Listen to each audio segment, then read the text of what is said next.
राम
शक्तिमते परमात्मने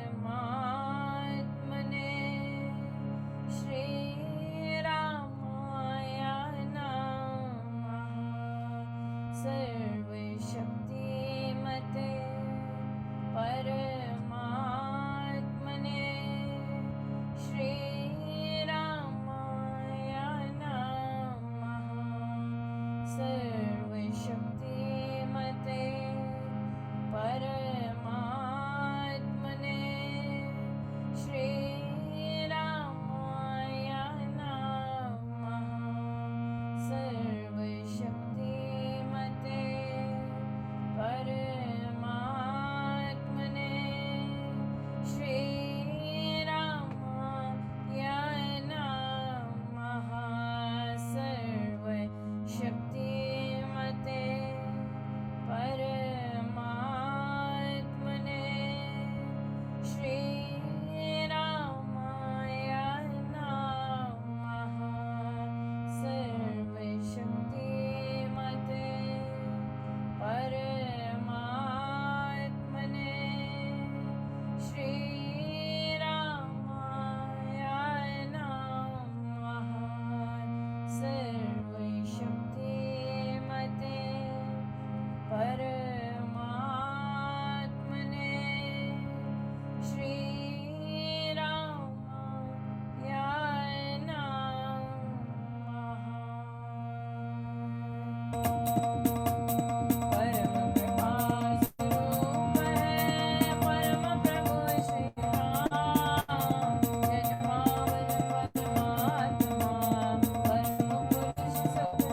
सदा विराजित जान। राम नाम मंगल पाए, विघ्न हरे सब काज रखवाए। राम नाम शुभ शुभ नमः, शक्ति शिव कर कर ध्यान। राम राम श्री राम विचार, मानिए मंगलाचार। राम राम मन मुख से गाना, मानो मन मन मुरत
सदा कसंगे साथ यज्ञ तप ध्यान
सहज परम है योग। राम राम श्री राम जप दाता अमृत भोग। नाम चितामणि रत्न अमोल, राम नाम वरदान मोल। अतुल प्रभाव प्रताप, राम तारक जाप। नीर अक्षर मां शक्ति घोष, राम राम जप संतोष। राम राम श्री राम राम मंत्र बीज परात्पर यंत्र। बीजाक्षर मद पद्म भाषे, राम राम जप दोष विनाश। कुंडल निबोधे श्रीष्मन बोले, राम मंत्र अमृत रस बोले। उपजे नाद सहज बखान, भज पाया भीतर हो शान। राम राम पद शक्ति जगावे, राम राम जगी रमावे। राम राम जप जगे अमंग, चेतन भाव जगे सुख संग। कृत्य विद्या टूटे भारी, राम लीलांगी खिले फुलवारी। पतित पावन परम पाठ, राम राम जपया। सफल सिद्धि कर साधना, राम नाम अनुराग। तीन लोक समझे सार, राम नाम सखे सुखार। राम नाम की बहुत बड़ाई, वेद पुराण मुनि जन ताई। यति सति साधु संत सयाने, राम नाम निष्ठिन बखाने। तापस योगी सिद्ध ऋषि वर, जपते राम राम सब सुंदर। पावन भक्ति बड़े भजनी, भजते राम राम रमणी। भजते भक्त भाव भरपूर, ब्रह्म वेद भाव से दूर। कोई न पंडित पुरुष प्रधान, पावन परम पाठी मान। करते राम राम जप ध्यान, सुनते राम अनाहत कान। इसमें सुरति सुर रमाते, राम राम प्रसाद समाते।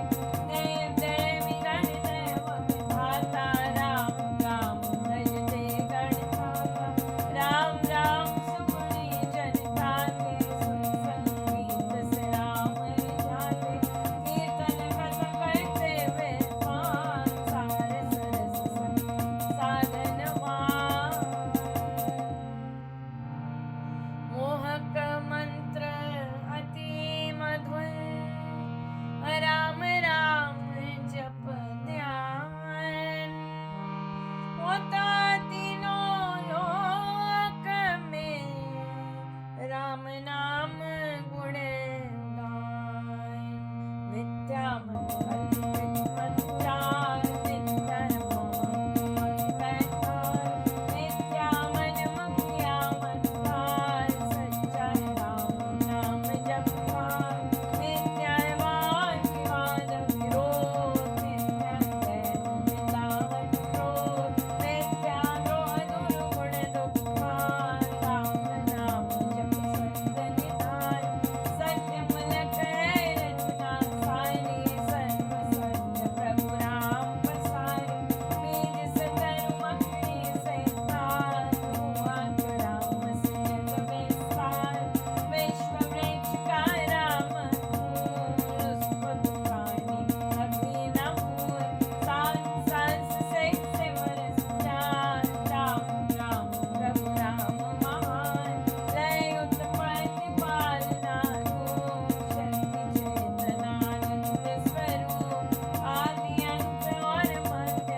पतित अधम देता। मांगू मैं राम कृपा दिन रात,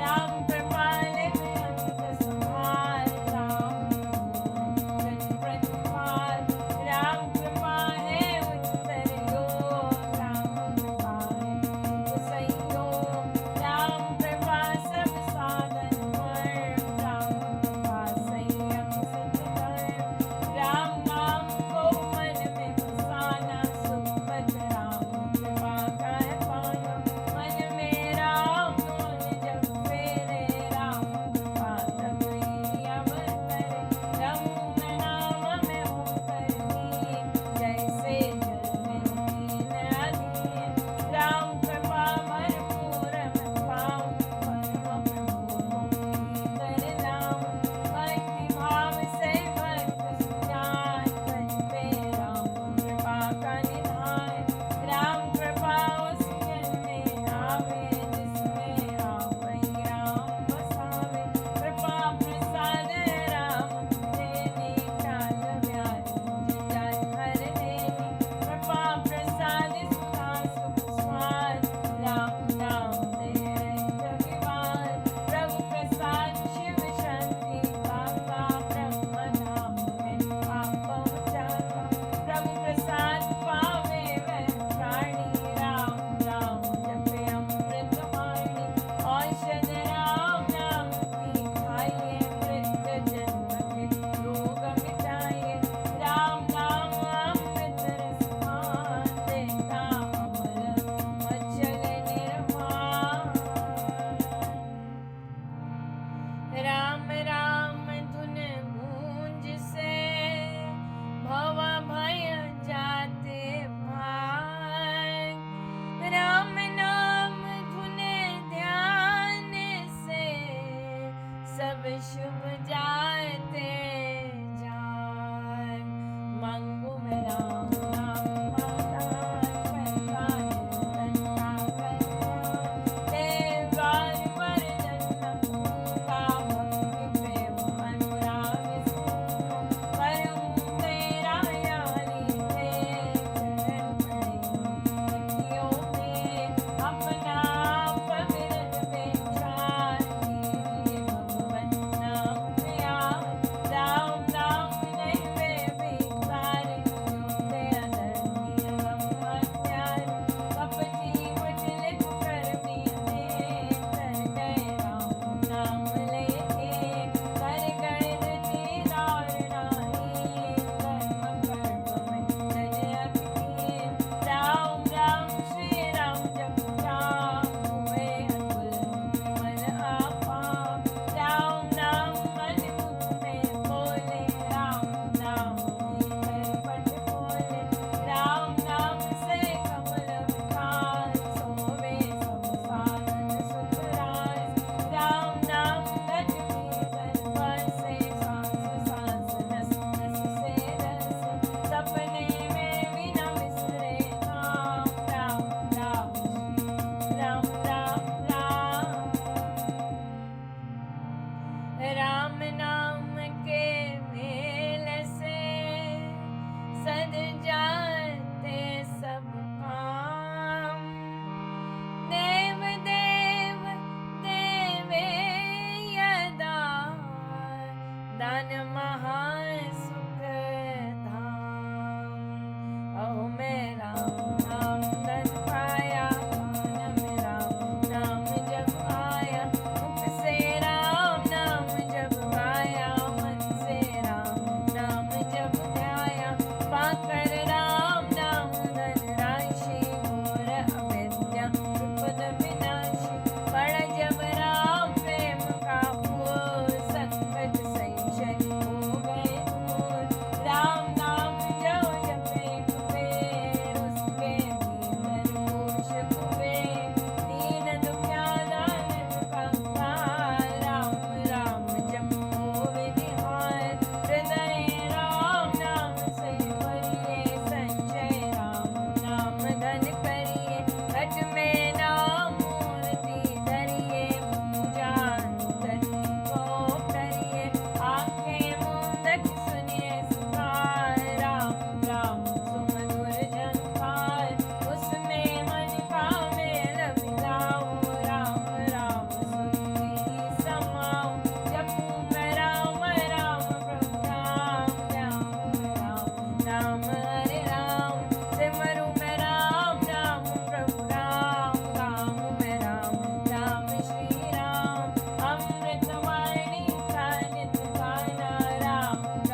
राम नाम जप पाठ से हो अमृत संचार।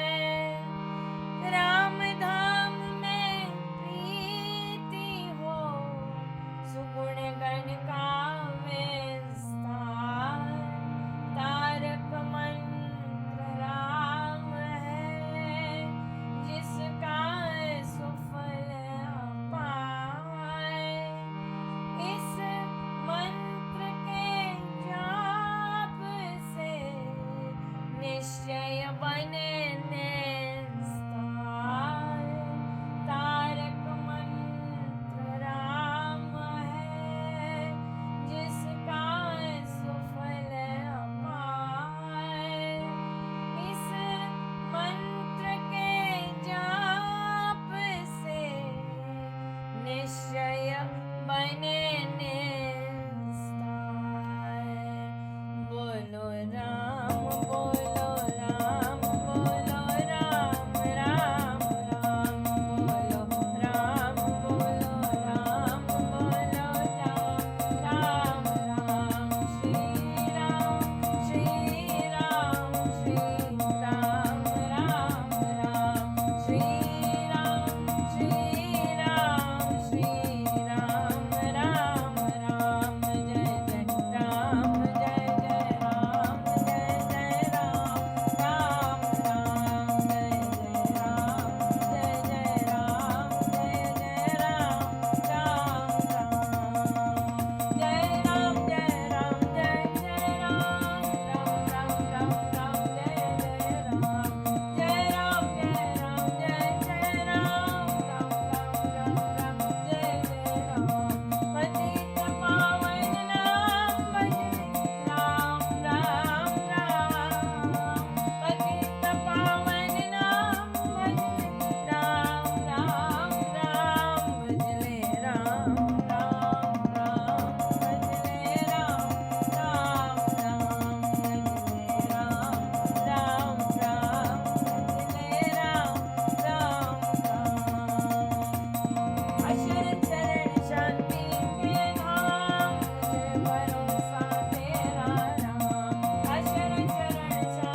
श्रीमद् भगवद गीता भाषा चौथा अध्याय पृष्ठ 164 164।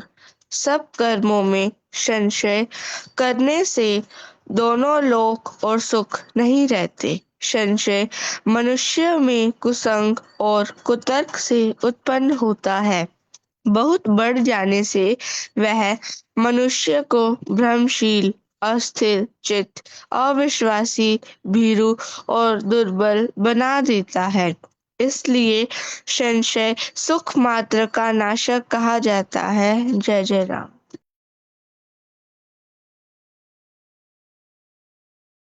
प्रणाम है मेरी माता सज्जनों, आप सबके श्री चरणों में असंख्य बार मेरी चरण वंदना, बहुबार चरण वंदना स्वीकार कीजिएगा। पिछले रविवार को जो चर्चा की थी, थोड़ी सी चर्चा को याद दिलाते हुए साधुजनों, परमेश्वर की करनी में कोई दोष नहीं, कोई त्रुटि नहीं, कोई अन्याय नहीं, कोई अत्याचार नहीं। गीताचार्य भगवान श्री कृष्ण भगवान के लिए, अपने लिए ये कहते हैं कि परमात्मा को परम सुहित, एकांगी उपकारी, एकांगी प्रेमी मित्र, जो उसे ऐसा स्वीकार करता है, जो उसे ऐसा पहचानता है, वह शांति लाभ करता है विद इमीडिएट इफेक्ट। ये सब कुछ जैसे ही भक्त ऐसा स्वीकार करता है, साधक ऐसा स्वीकार करता है, मेरे सिर पर मेरा साईं बैठा है, मुझे चिंता किस बात की, तत्काल परम शांति को लाभ कर लेता है। उसकी चिंताएं दूर हो जाती हैं, उदासी मिट जाती है, बेचैनी उसकी दूर हो जाती है। वह सिर्फ एक ही चीज पर रहता है, मुझे सिर्फ चिंतन करने की जरूरत है, चिंता करने की जरूरत नहीं, मेरी चिंता करने वाला कोई बैठा है। यदि परमात्मा देव उस दिन यमदूत की बात मान लेते, आपको याद है ना यमदूत क्या कहता है, क्या चाहता है? विधाता से यही चाहता है कि ये जो मरी पड़ी है, इसके साथ इसकी 3 पुत्रियां भी पड़ी हुई हैं। अभी 2 घंटे पहले, 1 घंटा पहले ही इनका जन्म हुआ है। यदि मैं इसकी आत्मा को आपके पास पहुंचाता हूं, तो साथ ही साथ ये 3 पुत्रियों की मृत्यु हो जाएगी। अतः विधाता आप कृपा करो, करुणा, वन परमेश्वर have mercy upon us all, हमारे ऊपर करुणा दृष्टि डालो परमात्मा, इसको 10 वर्ष और आयु दे दो, तब तक ये बच्चियां बड़ी हो जाएंगी। ये अपनी फरियाद यमदूत परमात्मा के सामने जाके विधाता के सामने रखता है। तनिक विचार करो साधुजनों, हम तो यही चाहते हैं ना कि जो हम चाहते हैं वह परमात्मा करे। यदि परमात्मा ने ऐसा कर दिया होता, 10 साल तक उस वृद्धा को या महिला को आयु और दे दी होती, तो 10 साल के अंदर एक भिखारन की 3 पुत्रियां भिखारन ही बनते। लेकिन परमात्मा की प्लानिंग तो, उसकी योजना तो बड़ी भिन्न थी। उसने तो इन्हें एक सेठानी के घर पहुंचा के, वहां पालन पोषण करवा के, तो इन तीनों को सेठानियां ही बना दिया हुआ है। ये परमात्मा की योजना है। बदकिस्मती साधुजनों, हमारी अज्ञानता कहिए, कुछ भी कहिएगा, ये है हम उसकी करनी को जान नहीं पाते हैं, इसलिए दुखी रहते हैं, चिंतित रहते हैं, बेचैन रहते हैं, उदास रहते हैं। कभी कभी भक्त बहुत प्यार से परमात्मा से कहता है, परमात्मा देव कैसे पता चले आप क्या चाहते हो, बताते क्यों नहीं? कभी कभी प्रेम में आके तो भक्त परमेश्वर से ये फरियाद करता है, यदि बता दो तो सारी उदासी, चिंताएं इत्यादि सब खत्म हो जाए, मिट जाए। बताता भी होगा किसी किसी को, ऐसा नहीं कि वह बताता नहीं है। यदि कोई फरियादी सच्चा है, उसकी भक्ति ठीक है, सही है, निष्कपट है, निष्काम है, इत्यादि इत्यादि अनन्य है, तो वह बताने में कोई परहेज नहीं करता। ये मान के कि ये मेरा ही तो काम कर रहा है, ये सब कुछ अपने पास ही रखेगा, ये ढंढोरा नहीं पिटाएगा कि मुझे इन बातों का पता है, मुझे इस बात का पता है। ये तो ऐसे ही रखेगा जैसे मैं गुप्त रखता हूं, वैसे ही ये गुप्त रखेगा। पर इसको बताने से कईयों का भला हो जाएगा, इसलिए वह अपने गुप्त भेद भी किसी किसी के साथ खोल देता है।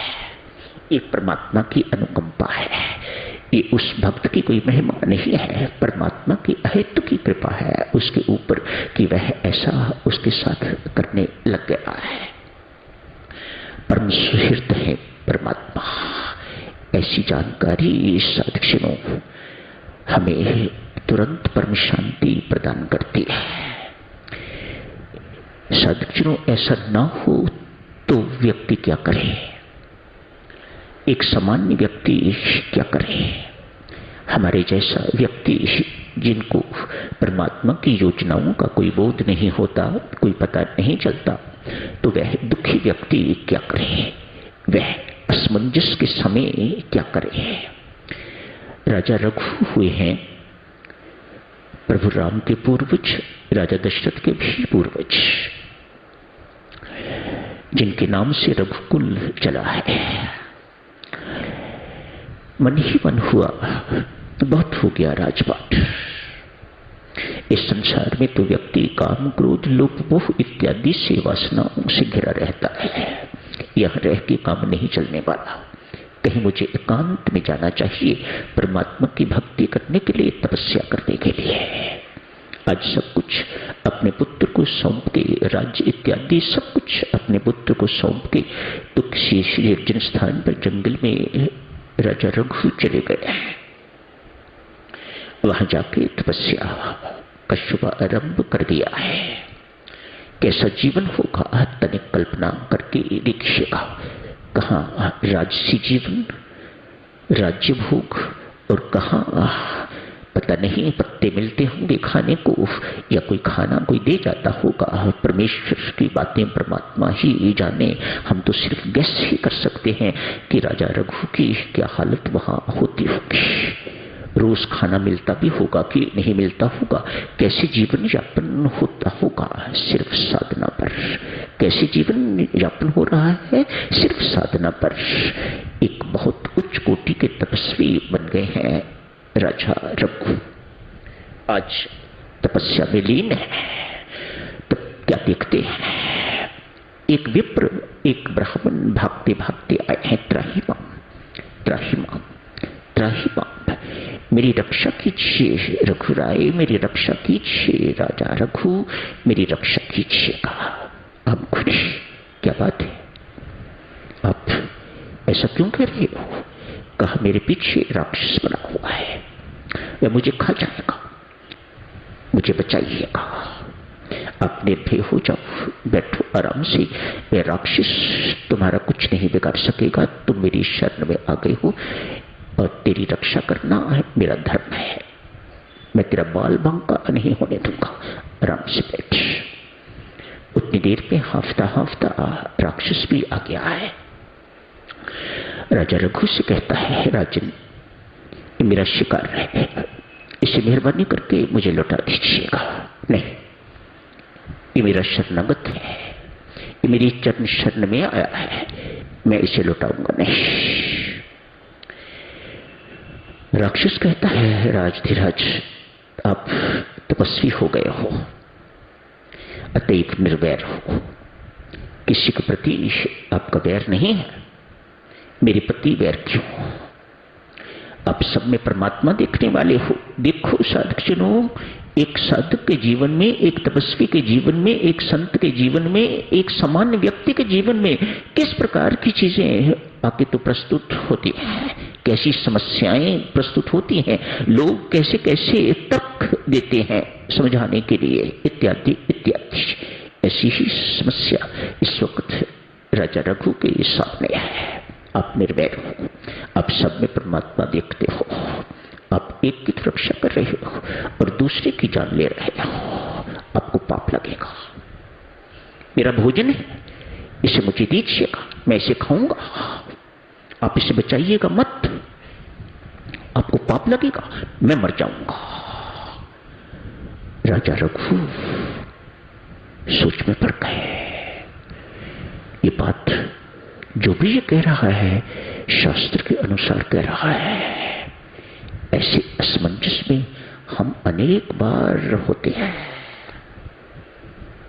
क्या करें। महर्षि वशिष्ठ के सत्संग की बात बेटा याद आई। देखो, सत्संगति सिर्फ इसी वक्त काम नहीं आती। सत्संगति जो कुछ सत्संग में सुना गया है, जो कुछ सत्संग में किया गया है, इनका प्रभाव बहुत देर तक रहता है, इनका प्रभाव बहुत दूर तक जाता है। सत्संग के पड़े हुए संस्कार अमिट संस्कार कहे जाते हैं, कभी न मिटने वाले संस्कार कहे जाते हैं। महर्षि वशिष्ठ गुरु महाराज की बात याद आई। ऐसे समय में मन जब धैर्य को नहीं पावे, कुचिंता चित्त को चूर बनावे। राम नाम जपे चिंता चूर, चिंता मने चित चिंतन मूर्ख। स्वामी जी महाराज ने अमृतवाणी में लिखा है। महर्षि वशिष्ठ गुरु महाराज की बात याद आई। ऐसे असमंजस के समय में परमेश्वर के नाम का आश्रय लो। अपनी माला निकाली और राजा रघु ने माला जपनी शुरू की। राक्षस भी वही है, विप्र भी वही है। सिमरन आरंभ किया। किसकी प्रेरणा से? सत्संग की प्रेरणा से, गुरु महाराज की प्रेरणा से, सत्संग की प्रेरणा से। एक ही प्रेरणा मिलती है ना। सत्संग क्या कहता है बार बार? स्वामी जी महाराज क्या कहते हैं? क्या बार बार प्रार्थना करते हैं? क्या बार बार आदेश देते हैं, आज्ञा देते हैं? क्या जो मर्जी शब्द प्रयोग करो, क्या कहते हैं? यही ना। अधिक से अधिक सिमरन करो, अधिक से अधिक नाम जपो, सतत नाम जपो। और सत्संग से क्या मिलता है? घुमा फिरा के एक ही बात बार बार कही जाती है। सतत सिमरन करो, परमात्मा का स्मरण करो, परमात्मा का स्मरण करो, इत्यादि इत्यादि।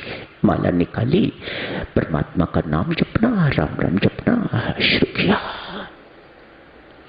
थोड़ी देर के बाद, थोड़ी देर के नाम स्मरण के बाद राजा रघु बड़ी विचित्र सी चीज देखते हैं। यह राक्षस नहीं रहा, उसकी आकृति बड़ी दिव्य हो गई है। उसकी आकृति, उसकी शक्ल, उसका आकार दिव्य आकार हो गया है। देवताओं जैसा आकार उसका हो गया है। वह राक्षस नहीं रहा, मानो उसकी राक्षस वृत्तियां सारी की सारी मर गई हैं। किस कारण? नाम जप के कारण। नाम जप वह नहीं कर रहा, रघुराज वह नाम जप कर रहे हैं। किसी के नाम जप से इतना प्रभाव कि उसकी राक्षस वृत्तियां खत्म हो गई। वह राक्षस नहीं रहा, वह दिव्य आकार वाला बन गया। हाथ जोड़ के कहता है, राजन, नाम का प्रताप, सत्संगति का प्रताप, मेरी राक्षस योनि खत्म हो गई। क्या बात है? कौन हो तुम? कहा, पिछले जन्म का राजा। कुछ ऐसे कुकर्मों के कारण मुझे राक्षसी योनि में आना पड़ा। आज राम नाम के प्रताप ने, भगवान नाम जप के प्रताप ने, सिमरन ने मेरी योनि काट दी। साधकजनों, हमारे पास इसके सिवा और कोई सहारा नहीं है। यदि आप चाहो कि आप परमात्मा से ही सब कुछ पाना चाहते हो तो फिर सहारा उन्हीं का होना चाहिए, संसार का नहीं। आपको उस दिन भी कहा था, जो परमात्मा को छोड़कर संसार का सहारा लेते हैं वे सदा दुखी रहते हैं। सकल दुखों का मूल है संसार का सहारा, परमात्मा के सहारे को छोड़ के। अतएव साधकजनों, हमारे पास परमात्मा की कृपा और परमात्मा की कृपा पर विश्वास के अतिरिक्त और कुछ नहीं है। आपको पुनः याद दिलाऊं, ज्ञान में 4 पुरुषार्थ हैं। भक्ति के मार्ग में साधकजनों उन चारों पुरुषार्थों को कुछ नहीं कहा जाता, अलग रख दिया जाता है। भक्ति के मार्ग में एक ही पुरुषार्थ है और वह पुरुषार्थ जिसे 5वां पुरुषार्थ कहा जाता है वह है परमात्मा की करने पर परमात्मा की कृपा पर विश्वास। ये भक्त का पुरुषार्थ है। एक राजा निसंतान है, संतान नहीं है। बहुत कोशिश करने के बावजूद भी संतान नहीं मिली। बहुत से सेवा के कार्य किए हैं अपने जीवन काल में। एक स्कूल भी है खुला हुआ अपना, आज उसकी इंस्पेक्शन के लिए गए। जाके पूछा, कोई मेधावी बालक यदि यहां हो तो वो मुझे बताओ, कोई बहुत होशियार बच्चा हो तो वह मुझे बताओ। मुझे केवल पुस्तक ज्ञान का ही चतुर बालक, मेधावी बालक नहीं चाहिए, वर्ल्डली वाइज ही नहीं चाहिए, मुझे आध्यात्मिक वाइज भी चाहिए, जिसके अंदर आध्यात्मिकता भी हो, ऐसा बालक मुझे चाहिए। पढ़ाई में भी अच्छा हो, हर चीज में अच्छा हो, ऐसा बालक मुझे बताइएगा। प्रिंसिपल साहब ने एक बालक की ओर इशारा करके कहा, महाराज ये बालक बहुत अच्छा है, हमारा मन कहता है, हमारा हृदय कहता है ये बालक एक ना एक दिन बहुत बड़ा इंसान बनेगा। इसके अंदर सारे गुण दिखाई देते हैं, इसके अंदर सारे गुण हैं, पढ़ाई इत्यादि कैसे करता है। कहा, राजा साहब इसके माँ बाप नहीं है, माँ बाप छोटी आयु में ही मर गए थे। मानो स्कूल आते ही इनके माँ बाप की मृत्यु हो गई, लेकिन ये माँ बाप अपने पुत्र पर इतने अच्छे संस्कार छोड़ गए हैं। मैंने अपने कानों से इसे कहते हुए सुना है। मेरे माता पिता कहा करते थे, बेटा हमारी मृत्यु के बाद किसी प्रकार की चिंता करने की जरूरत नहीं है। यहाँ का राजा बहुत दयालु है, यहाँ का राजा बहुत प्रेमी है, बहुत करुणावान है, वह किसी को इस प्रकार निस्सहाय नहीं रहने देता। अतएव किसी भी प्रकार की चिंता न करना। छोटी आयु थी, माँ बाप मर गए हैं, उसके बावजूद भी हमने कभी इसे चिंतित नहीं देखा। यही कहता था मेरे माता पिता मरते वक्त, और उससे पहले मुझे यही कहा करते थे कि यहाँ का राजा बहुत दयालु है, बहुत कृपालु है, बहुत करुणावान है, उसके होते हुए तुम्हें अपने पालन पोषण इत्यादि की किसी भी प्रकार की चिंता करने की जरूरत नहीं। प्रिंसिपल साहब ये सब कुछ राजा साहब को सुना रहे हैं। तब से राजा साहब, हम सभी टीचर्स कुछ पैसे इकट्ठे करते हैं और इसकी फीस इत्यादि का होता है, इसके रहन सहन का, इसकी किताबों का खर्चा बर्चा सब कुछ हमें देते हैं। राजा साहब ने उस वक्त हुक्म दिया, प्रिंसिपल साहब इसे कुछ कहने की आवश्यकता नहीं, आज से इसका सारा खर्चा राज्य से आया करेगा। अमुक स्थान पर इसके रहने के स्थान बनेगा, वहां रहा करेगा, पढ़ाई करे, फिर मिलेंगे। तो चर्चा भी सदक्षर यही समाप्त करने की इजाजत दीजिएगा। अगले रविवार को इस चर्चा को और आगे करेंगे, जारी रखेंगे। सदक्षरों, अभी श्रीवास्तव जी जो भजन गाते थे यहां पर, अमेरिका में उनके दर्शन हुए थे। उन्होंने एक भजन सुनाया था, हारिए न हिम्मत विसारिए न राम, तू क्यों चिंता करे सबकी चिंता करे राम।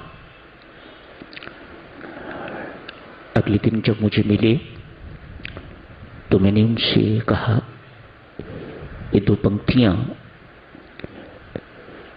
प्रथम राष्ट्रपति डॉक्टर राजेंद्र प्रसाद ने राजभवन में लिख के लगवाई हुई थी। राजभवन में ये पंक्तियां लिखी हुई थी, हारिए ना हिम्मत बिसारिए ना राम, तुम क्यों चिंता करे सबकी चिंता करे राम। ये पंक्तियां प्रवचन में भी बोली गई थी। मुझे लगा कि इन्होंने पंक्तियां सुन के तो रात रात में ही भजन बना लिया है। वे ऐसा करते हैं, स्वयं भजन भी लिखते हैं, गाते भी हैं। अब सब रवि जी उनको जानते हुए, श्रीवास्तव जी बहुत पुराने साधक स्वामी जी महाराज के वक़्त के, मुझे कहने लगे नहीं, मैंने रात को नहीं लिखा। सन 1959 में ये पहली बार ये भजन स्वामी जी को सुनाया था।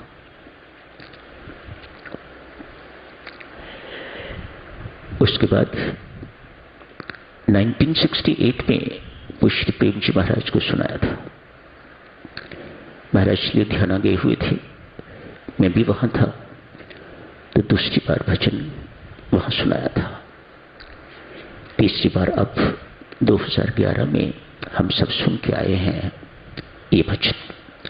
सदक्षणों, इस भजन का तात्पर्य भी बिल्कुल ऐसा ही है जैसा 5वें अध्याय का अंतिम श्लोक, जो परम सुहित परमात्मा को परम मित्र, परम स्नेही, परम हितकारी, सब परम परम लगे हुए हैं साथ।